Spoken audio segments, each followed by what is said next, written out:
Ok, gráficas de biofísica completa, intentamos que sea rápido.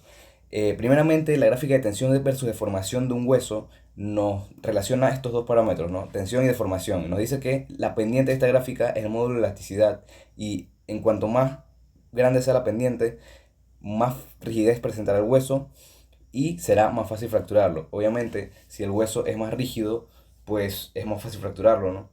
Si presenta mayor tensión y menos deformación, es muy fácil fracturarlo, pero si el hueso es más deformable, en este caso, por ejemplo, obviamente es más difícil fracturarlo. La segunda gráfica sería la de contracción muscular, específicamente una sacudida simple. Esta nos relaciona la tensión en el músculo a través del tiempo. Primeramente nos presenta como una barra negra el momento en el que se da la estimulación. Luego viene el periodo de latencia, el cual sería el periodo entre el que se da el estímulo e inicia la contracción. Aquí se da el estímulo e inicia la contracción.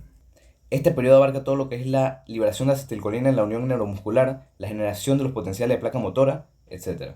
Luego viene la fase de contracción, que es en donde aumenta la tensión en el músculo. La base biofísica de esta es la generación de puentes cruzados, la que inicia con la generación de los potenciales de acción en el músculo, la liberación del calcio del retículo sarcoplasmático. Este calcio se une a la troponina, abriendo los espacios para la unión de la miosina a la actina y generando los puentes cruzados, que es la unión de estas mismas. La fase de relajación es pues en la que disminuye la tensión del músculo y esta se da en el momento en el que cesa el estímulo y se inicia a recaptar el calcio por la bomba de cerca en el retículo sarcoplasmático. Ahora la gráfica de cambio de fuente de energía del músculo esquelético durante el trabajo. Este es bastante simple. En los primeros segundos del trabajo se inicia a utilizar ATP y fosfocreatina como principales fuentes de energía. Cabe destacar que la fosfocreatina no da energía en sí, sino que reconstruye moléculas de ATP donando un grupo fosfato al ADP. Posteriormente, durante los primeros 5 minutos, la glucólisis anaeróbica se vuelve la principal fuente de energía, descomponiendo glucosa sin presencia de oxígeno. Luego de esto, y a medida que el suministro de oxígeno se estabiliza, la glucólisis aeróbica se convierte en la principal fuente de energía, descomponiendo la glucosa en presencia de oxígeno. Y finalmente, luego en ejercicios muy prolongados y en mucha intensidad, se inicia a utilizar los ácidos grasos como fuente de energía. Ahora en cuanto a biofísica de la respiración, primeramente el espirograma. Esta técnica se realiza mediante el espirómetro y nos da como resultado una gráfica que se puede dividir en cuatro secciones. Primeramente, el volumen tidal es el volumen que se mueve normalmente en el ciclo de inspiración y respiración en reposo. Luego, el volumen de inspiratorio de reserva es el volumen que se puede inspirar en un esfuerzo inspiratorio máximo. El volumen expiratorio de reserva, pues, es el volumen que se puede expirar con un esfuerzo expiratorio máximo. Y el volumen residual es el volumen que, a pesar de un esfuerzo expiratorio máximo, no puede salir de los pulmones. Este volumen es importante ya que previene la atelectasia o el colapso de los alvéolos. Luego tenemos las capacidades pulmonares, las cuales resultan de la suma de múltiples volúmenes. Las más importantes aquí serían la capacidad pulmonar total, la cual es obviamente la capacidad total de aire que puede contener el pulmón, está cerca de los 5,9 litros, y la capacidad residual funcional, la cual incluye el volumen residual, que ya dijimos que previene la atelectasia, y el volumen expiratorio de reserva. Esta combinación es importante ya que, además de prevenir la atelectasia, es la que influye directamente en la regulación del pH, manteniendo el pH constante. Y también permite el intercambio gaseoso. Ok, ahora la gráfica de ventilación alveolar. Esta nos relaciona el área de sección transversal total con la cantidad de generaciones de la vía aérea, entendiéndose que una generación es pues una división en la vía. Como vemos aquí, en la primera división, la vía respiratoria en los bronquios se divide en dos, posteriormente en cuatro, y así sucesivamente hasta llegar a la 23ª generación. ¿Esto por qué es importante? Porque a mayor cantidad de generaciones, aunque las vías respiratorias se va haciendo cada vez más pequeña, la suma del área de todas esas vías es mucho más grande, viéndose que para la generación número 23 hay aproximadamente 10.000 centímetros cuadrados de área. El área de sección transversal total es inversamente proporcional a la resistencia de las vías al flujo de aire. Por esto, a mayor área de sección transversal total es mucho más fácil que el aire penetre. Y es por esto que a partir de la generación número 17 es donde se da el intercambio gaseoso, ya que es mucho más fácil para el aire hacerse paso a través del tejido. Ok, ahora la gráfica de cambio de presiones y volumen durante el ciclo respiratorio. Primeramente tenemos que tener claro que el ciclo respiratorio se divide en dos, inspiración y expiración. Y durante la inspiración se contrae el diafragma y durante la expiración se relaja el diafragma. Durante la inspiración, al contraerse el diafragma, este baja aumentando el volumen de la cavidad torácica y por lo tanto el volumen pulmonar. Esto es lo que se nos muestra aquí. Aumenta el volumen pulmonar durante la inspiración. Y durante la expiración, el diafragma se relaja subiendo y disminuyendo el volumen de la cavidad torácica y el volumen pulmonar, que es lo que pasa aquí. Esto lo podemos relacionar con la ley de Boyle, que nos dice que la presión y el volumen nos dan una constante, indicándonos también que ambas variables son inversamente proporcionales. Si el volumen aumenta, la presión disminuye y viceversa. En este caso podemos ver que en la inspiración aumenta el volumen pulmonar y por la ley de Boyle, al aumentar el volumen, disminuye la presión, en este caso la intrapleural. La disminución de la presión intrapleural, que es la que está entre la cavidad torácica y el tejido pulmonar, trae consigo la disminución de la presión alveolar, que es la presión dentro del pulmón. Al disminuirse la presión dentro del pulmón, se genera un gradiente donde la presión de afuera es mayor que la de adentro, permitiendo la entrada de aire por gradiente de presión. En la mitad de la inspiración podemos ver que la presión dentro del pulmón comienza a subir. Esto se da ya que al estar entrando el aire comienza a ejercer presión dentro, lo que trae y a igualar la presión de dentro con la de afuera nuevamente. Entonces vemos cómo nuevamente se iguala la presión a la barométrica, la presión dentro del pulmón, y se llega a una pequeña parada que se conoce como apneusis al final de la inspiración, y se procede a la expiración, donde se relaja el diafragma, y al relajarse el diafragma, la presión intraalveolar aumenta, ya que como se ha disminuido el volumen, pues la presión aumenta, son inversamente proporcionales. La presión dentro del pulmón aumenta, lo que causa la salida del aire, ya que ahora la presión dentro es mayor que la de afuera. Y en la mitad de la expiración podemos ver que la presión vuelve a igualarse a la normal.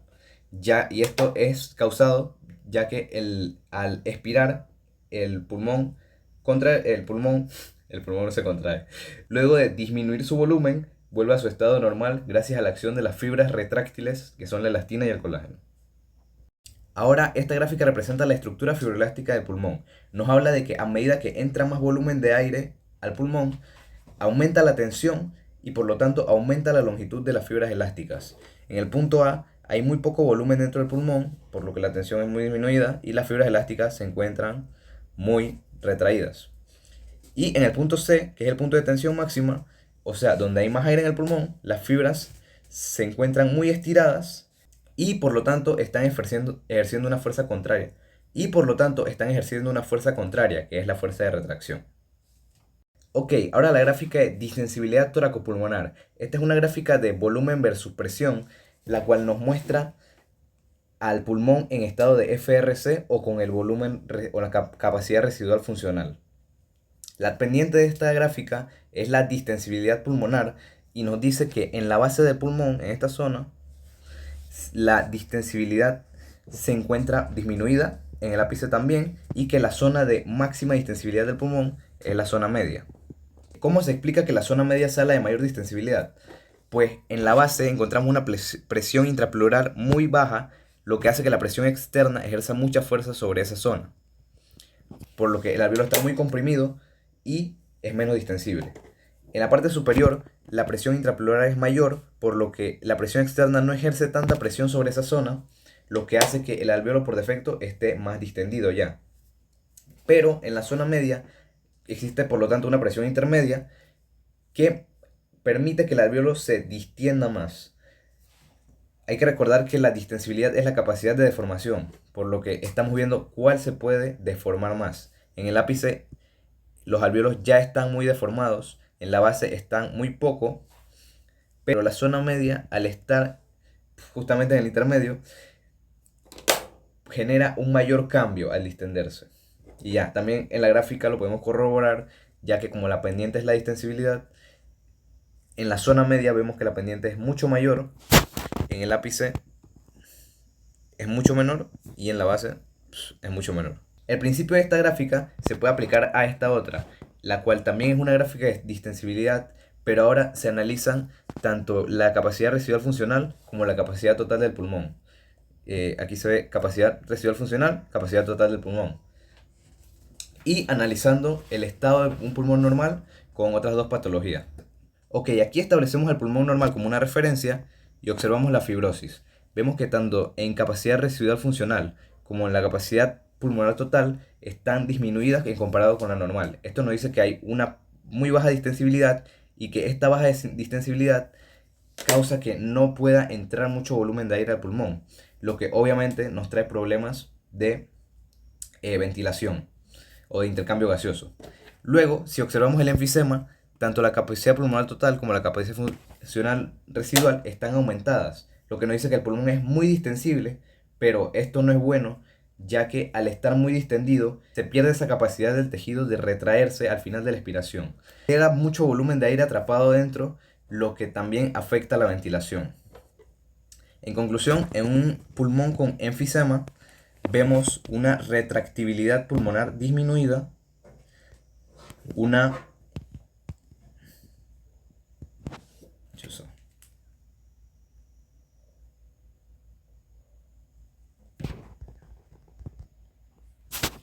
Ok, ahora si observamos el enfisema, vemos que la capacidad pulmonar total y la capacidad funcional residual ambas están muy aumentadas. Esto nos habla de que el pulmón es muy distensible y esto no es para nada bueno, ya que al ser muy distensible se pierde esa capacidad de retractibilidad del tejido, lo que causa que entre mucho volumen de aire y este no pueda ser expulsado en la expiración.